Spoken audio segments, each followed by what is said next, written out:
ಚಿಕ್ಕಮಗಳೂರು ತಾಲೂಕು ಕಸಬಾ ಹೋಬಳಿ Gavanahalli survey number 93ರ ಸರ್ಕಾರಿ ಜಮೀನನ್ನು ಖಾಸಗಿ ವ್ಯಕ್ತಿಗಳಿಗೆ ಕಾನೂನು ಬಾಹಿರವಾಗಿ ಖಾತೆ ಮಾಡಿಕೊಟ್ಟಿರುವ ಅಧಿಕಾರಿಗಳ ವಿರುದ್ಧ ಕ್ರಮ ಕೈಗೊಳ್ಳಲು ಒತ್ತಾಯಿಸಿ ಜಿಲ್ಲಾ ಉಸ್ತುವಾರಿ ಸಚಿವರ ವಿರುದ್ಧ ಆಗಸ್ಟ್ 15ರಂದು ಎಲ್ಲ ದಲಿತ ಪರ ಸಂಘಟನೆಗಳು ಒಗ್ಗೂಡಿ ಕಪ್ಪು ಬಾವುಟ ಪ್ರದರ್ಶಿಸಿ ಮೌನ ಪ್ರತಿಭಟನೆ ನಡೆಸುತ್ತಿದ್ದೇವೆ ಎಂದು ದಲಿತ ಸಂಘರ್ಷ ಸಮಿತಿ ಪ್ರಧಾನ ಸಂಚಾಲಕರಾದ ಮರ್ಲೆ ಅಣ್ಣಯ್ಯ ಅವರು ತಿಳಿಸಿದರು. ಗವನಹಳ್ಳಿ ನಂಬರ್ 93ರಲ್ಲಿ ನಾವು ಒಂದು ಬುದ್ಧ ವಿಹಾರಕ್ಕೆ ಮತ್ತು ಅಂಬೇಡ್ಕರ್ ಅಧ್ಯಯನ ಸಂಸ್ಥೆಗೆ ಜಾಗ ಕೊಡಿ ಅಂತ ಸರ್ಕಾರಿ ಜಾಗನ 13 ಎಕರೆ 8 ಗುಂಟೆ ಜಾಗನ ಕೊಡಿ ಅಂತೇಳಿ ಈಗಾಗಲೇ ನಾವು ಒಂದು ವರ್ಷದಿಂದ ಹಿಂದೆ 15/8/2023ರಲ್ಲಿ ಜಿಲ್ಲಾ ಉಸ್ತುವಾರಿ ಸಚಿವರಿಗೆ ಮನವಿ ಕೊಟ್ಟು ಜಿಲ್ಲಾ ಉಸ್ತುವಾರಿ ಸಚಿವರು ನಮಗೆ ಕರೆದ ಇವರಿಗೆ DC ಅವರಿಗೆ ಹೇಳಿದರು, ಇವರಿಗೆ ನೋಡಿ ಮನವಿ ಕೊಟ್ಟಿದ್ದಾರೆ, ಇವರಿಗೆ ಜಾಗ ಇದೆ ಮಂಜೂರು ಮಾಡಿಕೊಡಿ ಅಂತ. ಅಲ್ಲಿಂದ ಇಲ್ಲಿವರೆಗೂ ತಹಸೀಲ್ದಾರ್ಗೆ, AC ಅವರಿಗೆ, DC ಅವರಿಗೆ ಮತ್ತು ಜಿಲ್ಲಾ ಉಸ್ತುವಾರಿ ಕಾರ್ಯದರ್ಶಿಗಳಿಗೆ, ಮಂತ್ರಿಗಳಿಗೆ ಅರ್ಜಿ ಕೊಡ್ತಾನೇ ಇದ್ದೀವಿ. ನಗರದ ಸುದ್ದಿಗೋಷ್ಠಿಯಲ್ಲಿ ಮಾತನಾಡಿದ ಅವರು, ಈ ಜಮೀನನ್ನು ಖಾಸಗಿ ವ್ಯಕ್ತಿಗಳಿಗೆ ಕಾನೂನು ಬಾಹಿರವಾಗಿ ಖಾತೆ ಮಾಡಿಕೊಟ್ಟಿರುವ ಅಧಿಕಾರಿಗಳಿಗೆ ಕಾನೂನಿನ ಅಡಿಯಲ್ಲಿ ಶಿಕ್ಷೆ ನೀಡುವವರೆಗೂ ನಮ್ಮ ಈ ಹೋರಾಟ ನಿಲ್ಲುವುದಿಲ್ಲ ಎಂದು ಎಚ್ಚರಿಕೆ ನೀಡಿದರು. ಎಲ್ಲ ದಲಿತ ಸಂಘಟನೆಗಳು ಒಕ್ಕೂಟ ಇಲ್ಲಿ ಜಿಲ್ಲೆಯಾದ್ಯಂತ 5,000 to 10,000 ಜನನ ಸೇರಿಸಿ ಕಪ್ಪು ಬಾವುಟ ಪ್ರದರ್ಶನ ಮಾಡಬೇಕು ಅಂತ ತೀರ್ಮಾನ ಮಾಡಿದ್ದೀವಿ. ಆ ಉದ್ದೇಶಕ್ಕೆ ಇವತ್ತು ಪತ್ರಿಕೆ ಕರೆದು ಹೇಳ್ತಾ ಇದ್ದೀವಿ. ಅಷ್ಟರೊಳಗೆ ತಹಸೀಲ್ದಾರ್, DC ಅವರು, ಸಂಬಂಧಪಟ್ಟ ಅಧಿಕಾರಿಗಳು ತಹಸೀಲ್ದಾರ್ ಮೇಲೆ ಕ್ರಮ ಮಾಡಿ ಕೂಡಲೇ ತಹಸೀಲ್ದಾರ್ನ ಸಸ್ಪೆಂಡ್ ಮಾಡಬೇಕು.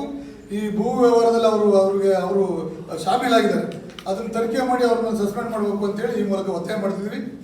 ಒಂದು ವೇಳೆ ಮಾಡ್ತಾ ಇದ್ರೆ ಮುಂದಿನ 15ನೇ ತಾರೀಕು ನಾವು 100% ಹೇಳ್ತಾ ಇದ್ದೀವಿ, ಕಪ್ಪು ಬಾವುಟ ಪ್ರದರ್ಶನ ಮಾಡ್ತೀವಿ.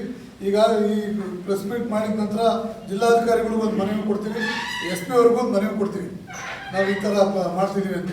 ಹಾಗಾಗಿ ಜಿಲ್ಲಾಡಳಿತ ಎಚ್ಚೆತ್ತು ಕೂಡಲೇ ಇದ್ರ ಬಗ್ಗೆ ಪಾಣಿನ ಏನು 92ರಿಂದ 93ಕ್ಕಾಗಿದೆ ಆ ಪಾಣಿನ ಯಥಾಸ್ಥಿತಿ ಮಾಡಿ ಇಲ್ಲಿ 93 ಸರ್ಕಾರಿ ಜಾಗ ಆಗಬೇಕು, 92 ಅವರಿಗೆ ಏನು ಹಿಂದೆ ದೇವಿರಮ್ಮ ಕರಿಯಮ್ಮ ಅಂತಿದ್ರು ಅವರಿಗೆ ಆಗಬೇಕು ಅಂತ ನಾವು ಈ ಮೂಲಕ ಒತ್ತಾಯ ಮಾಡ್ತೀವಿ. ರೀತಿ ಭ್ರಷ್ಟ ಅಧಿಕಾರಿಗಳು ಯಾವುದೇ ಕಾರಣಕ್ಕೂ ಇರಬಾರ್ದು. ಈಗಿರ್ತಕ್ಕಂಥ ಸರ್ಕಾರ ಸ್ಪಷ್ಟವಾಗಿದ್ರೆ ನಾವು ಭ್ರಷ್ಟಾಚಾರಿಗಳು ಅಲ್ಲ, ಎಲ್ಲರೂ ಕ್ರಮ ತಗೊಳ್ತೀವಿ ಅಂತ ಹೇಳದೇ ಆಗಿದ್ರೆ ಈ ಕೂಡಲೇ ಈ ತಹಸೀಲ್ದಾರ್ನ ಮತ್ತು ADLನ ಸೇವೆಯಿಂದ ವಜಾ ಮಾಡ್ತೀವಿ. ಇಲ್ಲಾಂದ್ರೆ ನಾವು ಬರುವ 15ನೇ ತಾರೀಕು ಚಳುವಳಿ ಮಾಡ್ತೀವಿ ಅಂತೇಳಿ ಮಾಧ್ಯಮದ ಮುಖಾಂತರ ಎಚ್ಚರಿಕೆ ಕೊಡ್ತಾ ಇದ್ದೀವಿ. ಜಿಲ್ಲಾಧಿಕಾರಿಗಳಿಗೂ ಮತ್ತು ರಕ್ಷಣಾ ಇಲಾಖೆಗೂ ಕೂಡ ನಾವು ಅವತ್ತು ಇವತ್ತೇ ಮನವಿ ಕೊಡ್ತಾ ಇದ್ದೀವಿ. ಯಾವುದೇ ಕಾರಣಕ್ಕೂ ಇದನ್ನು ನೆಗ್ಲೆಕ್ಟ್ ಮಾಡಿದ್ರೆ ಗಂಭೀರ ಸಮಸ್ಯೆ ಅಂತ ಪರಿಗಣಿಸಿ ಈ ಕೂಡಲೇ ಒಂದು ವಾರದೊಳಗೆ ಪಾಣಿಯನ್ನು ತಿದ್ದುಪಡಿ ಮಾಡಿ ಯಥಾಸ್ಥಿತಿ ಮಾಡಬೇಕು. ದೇವರಮ್ಮನ ಜಾಗ ಉಳಿಬೇಕು, ಅಲ್ಲಿರ್ತಕ್ಕಂಥ ಸರ್ಕಾರಿ ಭೂಮಿಯನ್ನು ಉಳಿಬೇಕು, ಇದು ನಮ್ಮ ಒತ್ತಾಯ. ಹಾಗಾಗಿ ಮಾಡಿದವರು ನಾವೆಲ್ಲರೂ ಎಲ್ಲ ಸಂಘಟನೆಗಳು, ಇದು ಹಲವಾರು ಸಂಘಟನೆಗಳು ಬೆಂಬಲ ಕೊಟ್ಟಿದ್ದಾರೆ. ನಾವು ಸಹಸ್ರ ಸಂಖ್ಯೆಯಲ್ಲಿ ನಾವು ಹೋರಾಟ ಮಾಡ್ತೀವಿ ಅಂತೇಳಿ ಈ ಮೂಲಕ ಎಚ್ಚರಿಕೆಯನ್ನು ಕೊಡ್ತೀವಿ.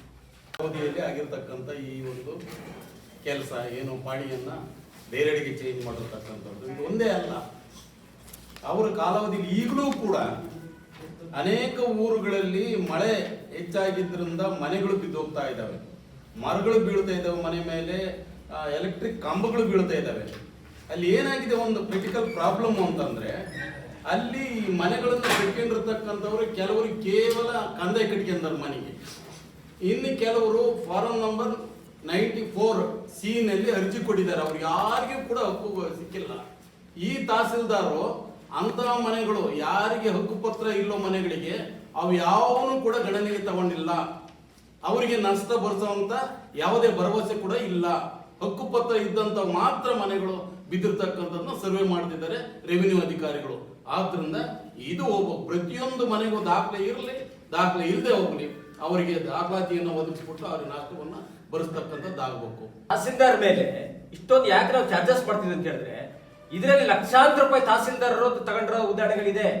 ಯಾರು ಕೂಡ ವಿತೌಟ್ ಬ್ರೈಬ್ ಯಾರು ಕೆಲಸ ಮಾಡಿಲ್ಲ. ರಾಜೇಶ್ ಅವ್ರ ಮೇಲೆ ಕ್ರಮ ಆಗ್ಬೇಕು, AC ಅವರೇ ಮಾಡಿಟ್ಟಿರೋದು ಹಿಂದಿನ ಇರ್ತಕ್ಕಂಥ ರಾಜೇಶ್ ಅವ್ರ ಮೇಲೆ ಕ್ರಮ ಆಗ್ಬೇಕು. ಈಗ ಸಿಟ್ಟಿಂಗ್ ತಹಸೀಲ್ದಾರ್ ಮೇಲೂ ಕ್ರಮ ಆಗ್ಬೇಕಾಗುತ್ತೆ. ಅವ್ರ ಮೇಲೆ ನೀವು ಏನು ಯಾಕಂತ ಹೇಳಿದ್ರೆ ಸರ್ಕಾರಿ ಜಾಗ ಉಳಿಸ್ಕೊಳಕ್ಕೋಸ್ಕರ ಮಧ್ಯದಲ್ಲಿ 4 ಎಕರೆ ಸರ್ಕಾರಿ ಜಾಗ ಇದೆ ಸರ್. ನೋಡಿ, ಸಂಪತ್ ರಾಜ್ ಅಂತ ಹೇಳಿ ಈಗಾಗಲೇ ಒಬ್ರು ಸೇಲ್ ಡೀಡ್ ಅಗ್ರಿಮೆಂಟ್ ಮಾಡ್ಕೊಂಡಿದ್ದಾರೆ.